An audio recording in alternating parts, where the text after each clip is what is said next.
क्या राजनीतिक करियर के सबसे बुरे दौर से गुजर रहे राहुल गांधी, क्या एक हार की वजह से बर्बाद हो जाएगी कांग्रेस पार्टी?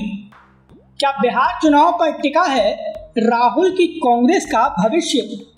और क्या है कांग्रेस की बर्बादी की सबसे बड़ी वजह?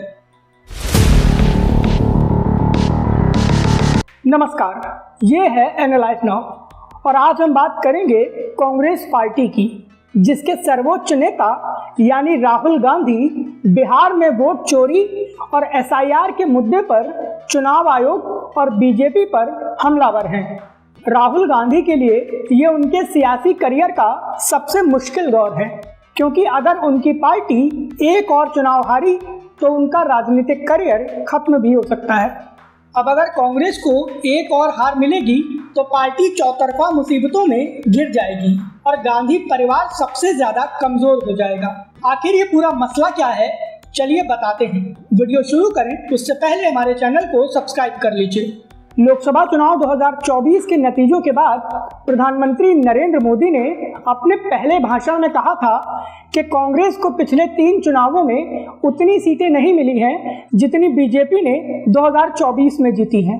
दूसरी ओर कांग्रेस पार्टी उस दौरान काफी गदगद थी, क्योंकि 99 सीटें जीतने के चलते पार्टी को 10 साल बाद नेता विपक्ष का पद नसीब हुआ था। राहुल गांधी ने यह पद संभाला तो कांग्रेसियों को लगने लगा कि 240 सीटों वाली बीजेपी की सरकार 5 साल नहीं चलेगी और जल्द ही राहुल गांधी प्रधानमंत्री भी बन जाएंगे। राहुल गांधी और कांग्रेस की खुशियों को गम में बदलने में ज्यादा वक्त नहीं लगा। कांग्रेस और उसके गठबंधन को हरियाणा, महाराष्ट्र और दिल्ली के विधानसभा चुनाव में करारी हार का सामना करना पड़ा। अब स्थिति ये है कि अगर कांग्रेस एक चुनाव और हारी तो पार्टी की लुटिया डूब जाएगी।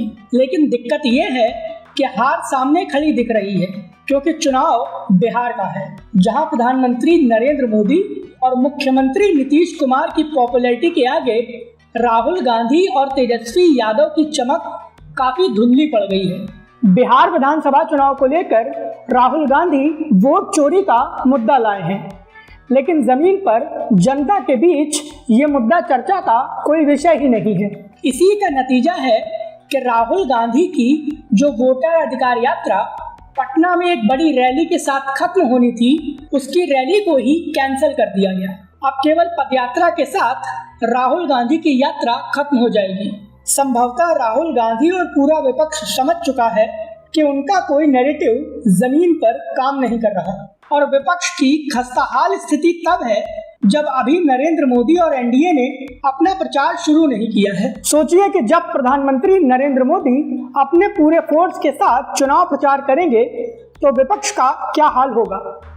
ज्यादातर ओपिनियन पोल्स और राजनीतिक विश्लेषक कांग्रेस और उसके गठबंधन की करारी हार के संकेत दे रहे हैं। अब सवाल आता है कि अगर बिहार विधानसभा चुनाव में कांग्रेस का गठबंधन हार गया तो क्या होगा। तो चलिए ये भी बताते हैं।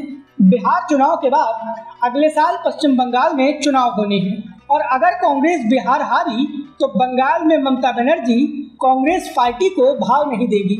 नतीजा ये कि कांग्रेस पार्टी बंगाल में अपनी बर्बादी का नया रिकॉर्ड बना सकती है। कुछ ऐसा ही हाल कांग्रेस का तमिलनाडु में भी हो सकता है, जहां छोटी पार्टी बनकर डीएमके के साथ वो सत्ता में तो है, लेकिन बिहार चुनाव में हार के बाद सीट शेयरिंग के मुद्दे पर एमके स्टालिन कांग्रेस को दुत्कार भी सकते हैं।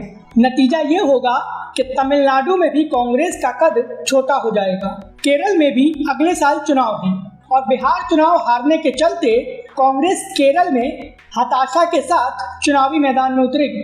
केरल में शशि थरूर ने अघोषित रूप से कांग्रेस के खिलाफ बगावत कर दी है। ऐसे में केरल में भले ही पिछले 10 साल से लेफ्ट की सरकार है, लेकिन सत्ता विरोधी लहर के बावजूद कांग्रेस के लिए पिनराई विजयन की सरकार को गिराना बहुत मुश्किल है। इतना ही नहीं, पार्टी की आंतरिक बगावतों की बात करें तो कर्नाटक में डीके शिव कुमार और सिद्धारमैया के बीच मुख्यमंत्री की कुर्सी को लेकर बड़ा विवाद है। अभी जो डीके शिव कुमार गांधी परिवार को भगवान बता रहे हैं, वो बिहार चुनाव के बाद कमजोर हो चुकी कांग्रेस में बगावत भी कर सकते हैं। शशि थरूर ने केरल में पार्टी के खिलाफ मोर्चा खोल रखा है और कर्नाटक में डीके शिव कुमार ने।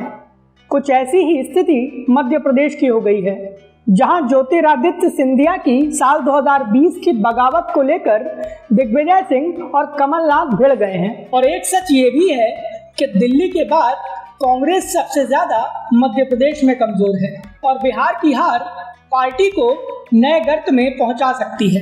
नतीजा ये होगा कि इंडिया गठबंधन में राहुल गांधी की ताकत काफी कम हो जाएगी और 2027 के उत्तर प्रदेश विधानसभा चुनाव में समाजवादी पार्टी के मुखिया अखिलेश यादव भी राहुल गांधी को भाव नहीं देंगे। और इसीलिए कांग्रेस और राहुल गांधी के लिए बिहार का विधानसभा चुनाव बेहद अहम है, क्योंकि अब अगर कांग्रेस हारी तो उसका रिवाइवल काफी मुश्किल हो जाएगा। जबकि अगर बीजेपी का गठबंधन बिहार विधानसभा चुनाव जीत जाता है तो ये मानकर चलिए कि पार्टी देश की राजनीति में अपने पुराने आक्रामक रुख में लौट आएगी। वहीं एनडीए के घटक दलों के बीच उसकी मजबूती काफी बढ़ जाएगी। कांग्रेस की इस नाजुक स्थिति को लेकर आपकी क्या राय है, प्लीज हमें हमारे कमेंट बॉक्स में जरूर बताएं। वीडियो पसंद आया हो तो प्लीज इसे लाइक करें और हमें सपोर्ट करने के लिए हमारे वीडियो को ज्यादा से ज्यादा शेयर करें।